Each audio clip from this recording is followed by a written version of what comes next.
it was really good for me with everything that happened with me and my grandpa and his death. That was kind of the reason I think Travis reached out to me.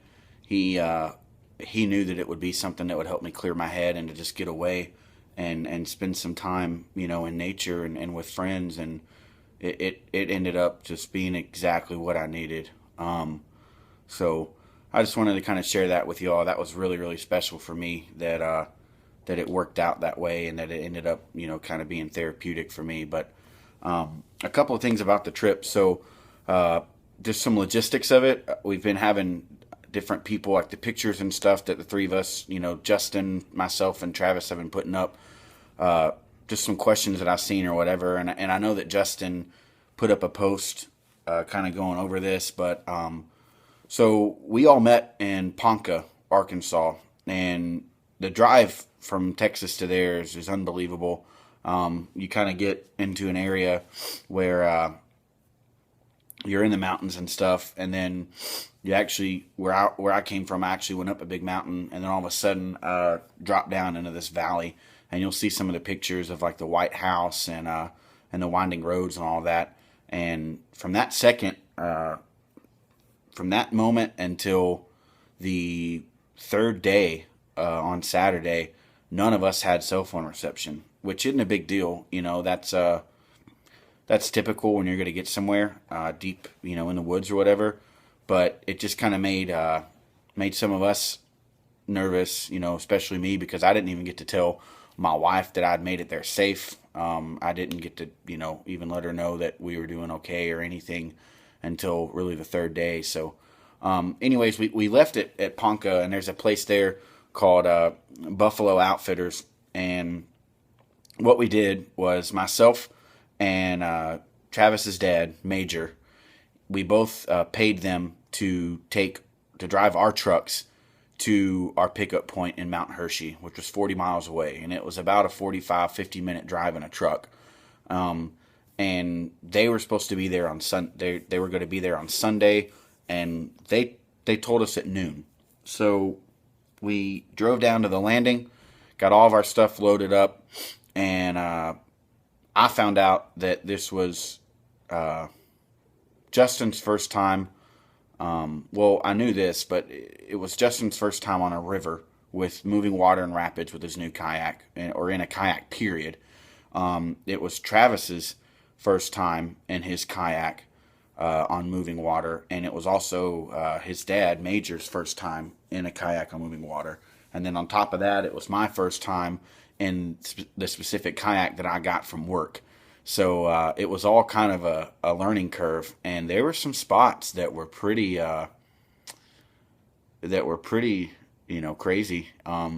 Nothing, to where we felt like we weren't going to be able to do it, but for the most part, I was kind of leading the way on the hairy parts because of the experience I have and my job of working around kayaks and all that. But so we left at Ponca and floated, and we were wanting to cover X amount of miles on that day. Well, we got launched late on Thursday at about 3:30, and by 5:30 or so, we were having to look for a camp spot. So we found a real pretty good camp spot, and got up early the next day, and we knew that on Friday we had to make up for what we didn't get done. So we had 17 miles that we had to get done for our time schedule to line up and us to be there on Sunday on time.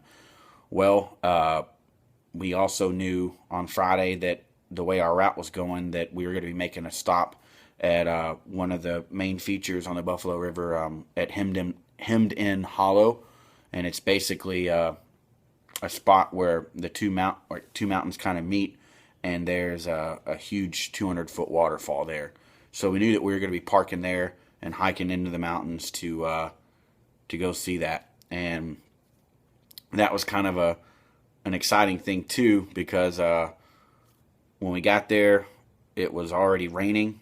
It was starting to kind of pour down rain and get kind of nasty. And so we were all wearing our rain gear and literally hiking in the mountains while it was pouring down rain. And originally, we followed Major, and he had a detailed or what he thought was a way to get to the waterfall, and we ended up finding a waterfall. But about hour and a half or so of hiking through just bushwhacking and little goat trails and trying to follow Major's heel toe prints, we came to a waterfall that was straight up, damn near up the mountain, but it was the wrong one. It wasn't the one that Travis had seen in the pictures, and so I was just plumb worn out. I don't do a lot of hiking up mountains, and I was wearing muck boots and just, I wasn't a happy camper. But Justin and Travis were really patient with me and just kind of kept pushing me, and it's going to be worth it. It's going to be worth it. And so on our way back, Travis saw a path that he just had a feeling about, that he knew was a way to the right waterfall. And we followed it and ended up finding a sign that had it marked, falls and then river the opposite way. So we hiked back into there, and had no clue how far it was going to take, and I was still struggling. And Justin and Travis went ahead and saw it, and then Justin came back and told me, we got to do it. You got to see this, man. So we get there, and it was unbelievable. It really stirred in me, and just it really moved me. Just one of those breathtaking, beautiful sights. And what was really cool was that the whole time we were there, we had it all to ourselves. And on our way out, there was other people coming in, so we really got to enjoy it. And it was just one of those things that it made me tear up, how beautiful it was, and that was there, and we were getting to experience it. So. But from there, we left and started booking it, and we ended up covering 21 miles on Friday, and I don't know how we did it. We were all so worn out, and after we saw our 17-mile mark on the GPS and then the map reading and stuff, we had to start looking for campsites, and it just kind of felt like time was running out, and before we knew it, it was 6:30.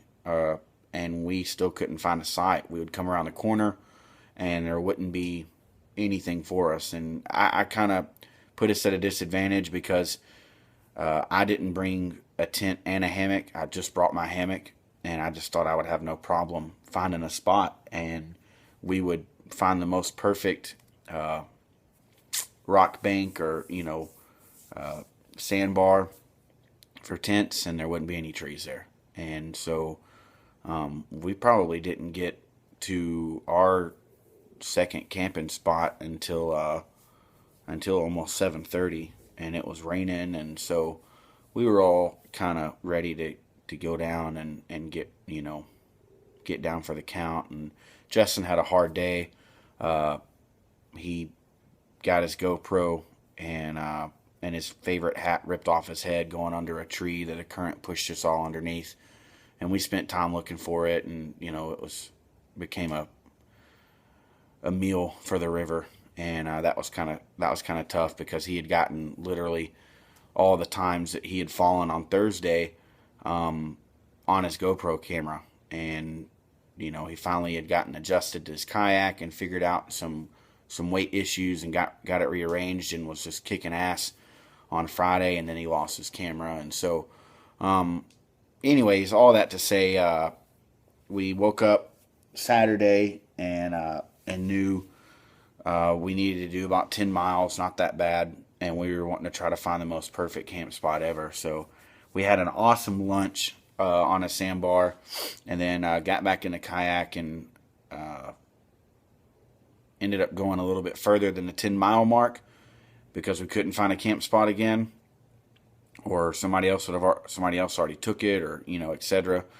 And we ended up, Travis and I were ahead, and Travis was just like, "This is the spot. I know this is it. This is the right one." And we pull up, and it was perfect, absolute perfect campsite. And we got there at like 3:30 in the afternoon. So we were so excited that we had time to dry our clothes out. We had sun. It was beautiful. We could set our stuff up early and just relax and eat. and get good sleep. And then the next day we could sleep in. We charted out on his GPS and his map that we only had 4 miles left and we were done. And we had been averaging about 2.5 miles or so, 3 miles an hour. So we knew that we could get that done pretty easy, and that we could actually finally get some good sleep.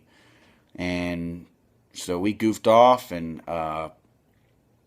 stayed up. And that night, it was dark, and it must have been 10:30, 11 o'clock, and we were talking about all kinds of stuff, Bigfoot, and just all kinds of fun stuff, having a blast.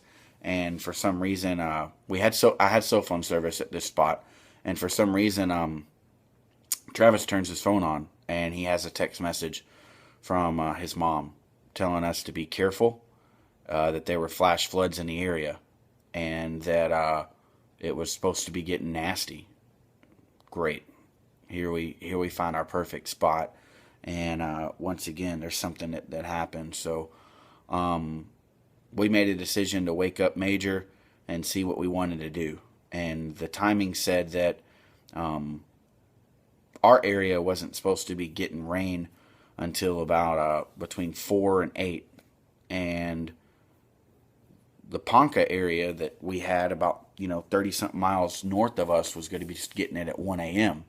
And that's the danger, is that they could get a ton of rain there, and that river could flood before it even starts raining where we are. So we were trying to figure out what to do. We knew we couldn't navigate the river at night. We just didn't know what was ahead of us, and that was too dangerous. And then the fact that our trucks weren't going to be there till Sunday at noon.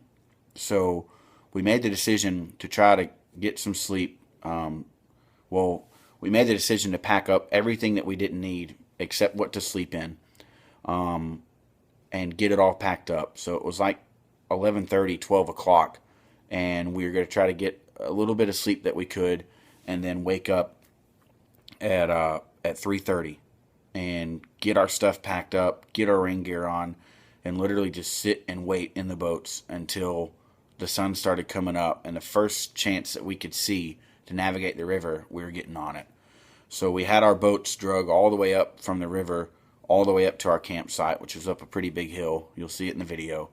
And man, Justin, his tent was having problems, and he ended up just sleeping in his kayak, or trying to. And I slept in my hammock, and Travis and Major both in their tents. And so before the alarm could even go off to wake us up at 3:30, my service kicked in, and I got a weather alert from the National Weather Service that woke me up at like 3:20. So we all got up and started getting our stuff together, and sat there, and the rains hit around 4:30, and it was pretty hard rain. It was just pouring down rain, pouring, and before we knew it, the sun started peeking up. We jumped in our kayaks and we started going, and we saw all these people camped from between where we were and Mount Hershey, and there were people that literally barely had their canoes pulled up out of the water on the shore, and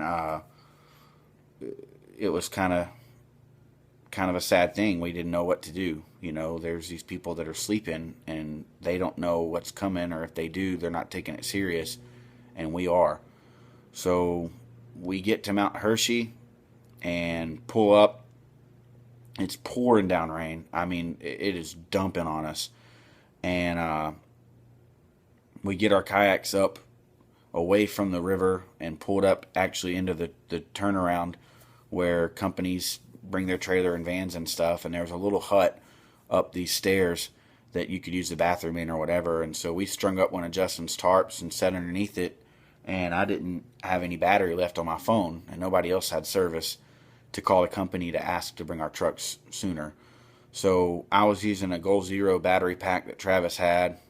My solar panel was dead, and we were charging and just sitting underneath that tarp and waiting. And we made some coffee and ate some food, and we're just trying to make the best of it that we could. And I mean, don't get me wrong, all this was awesome.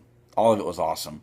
There were times that, you could really think about it and kind of, this sucks, or, Justin could have easily, I fell off 3 times. I lost my GoPro. Like, we could have all easily gotten down and upset, but we were just having so much fun. We didn't have time.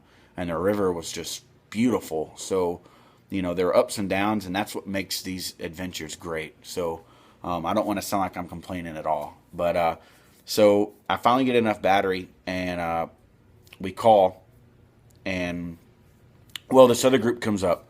This other group of guys that we saw that were acting like idiots and drunks and stuff the day before, and we saw they were on their phone. And they were on their phone with the service. So we asked, can we talk to them too to see if they can bring us our trucks? And they said it was some kind of buffalo something. Well, we told them our names, and Major was talking to them. What ends up, they used a different service than we did. So they told us, well, we'll call the service you used and give them your name and number and let them know that you're here and you're ready. And we said, okay. So a little while went by, and we both kind of started, all of us kind of started thinking, we don't want to leave it up to them. So my phone was charged enough. I called them, and they told us, oh, we didn't know that y'all were going to still go to Mount Hershey, or if y'all wanted a sooner pickup, but we'll be there. It takes us about an hour, and we'll get there.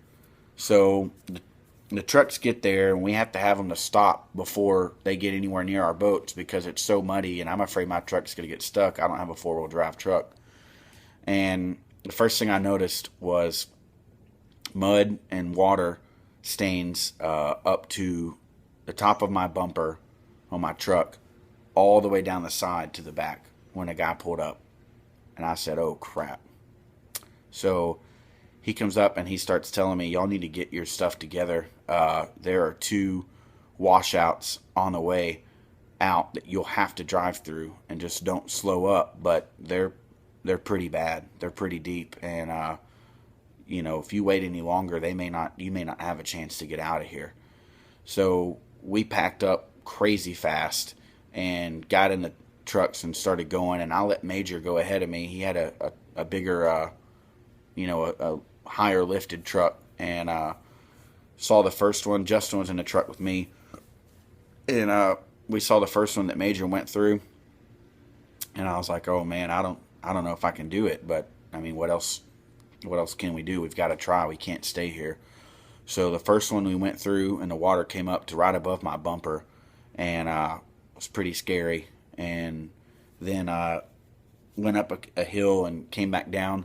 And the second one, it didn't look as bad to me at first. So I see Major, I give him some room. I see Major drive his truck through it, and at first it's just barely at the middle of his wheels. And then it goes up over his tires, and it's still shallower than the first one. And then all of a sudden, it literally just looks like his truck drops off, and it came up to above his bumper, maybe the bottom middle of his grill. And I knew then, we're not going to make it out of this. So Justin later told me that he had his hand on his seatbelt and his finger on the unlock button, that he was going to bail out because he knew that we weren't going to make it. So I go through it, and I wasn't thinking. I went way too fast through it, but I just didn't want to get stuck. I didn't know if what was under my tires was mud and I was just going to spin out in it. I knew I could creep through the water and hopefully not stall out, but I was worried about my truck actually getting stuck, so I wanted some momentum. So I just went through it, and that water came up over my hood. And I don't know how, but someone was looking out for us, I guess. But my truck didn't stall out, and we got out of there. And on our way back, we had been talking about under that tarp when it was raining how hungry we were, and we love this kind of food. And Travis loves a pizza and a Pepsi when he gets done with trips. And so we'd made a decision that once we got out of there, we were going to reward ourselves with something good. And I told him that, Dairy Queen steak finger basket sound really good. So we're driving, and we get up to Harrison, Arkansas, and there's a Dairy Queen, and Justin's driving, and there's a Dairy Queen, and I see Major hit his brakes and turn his blinker on and go in, and I got so excited, man. I was so happy to get that that good food.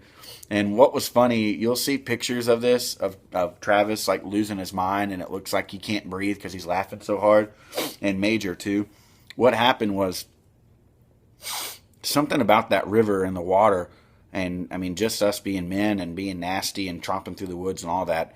We absolutely reeked. I mean, any of us that have been out on trips know how bad and stinky you can get. And we had tried to wash out, in the river and clean up a little bit. And I guess it was just the dampness of our clothes and something about the dirty water, and it was bad. I mean, that was the worst I've ever smelled from doing a trip. And so what we were laughing at is we were feeling so sorry for the people in Dairy Queen because of how bad we smelt. And we see all these church folk that are in their nice Sunday clothes and stuff, and around, we're getting there at around lunchtime going in, and we were just, oh no, we're gonna evacuate this place because we stink so bad. So we made it a point to hurry and get through the line and then head straight to the back corner away from everybody.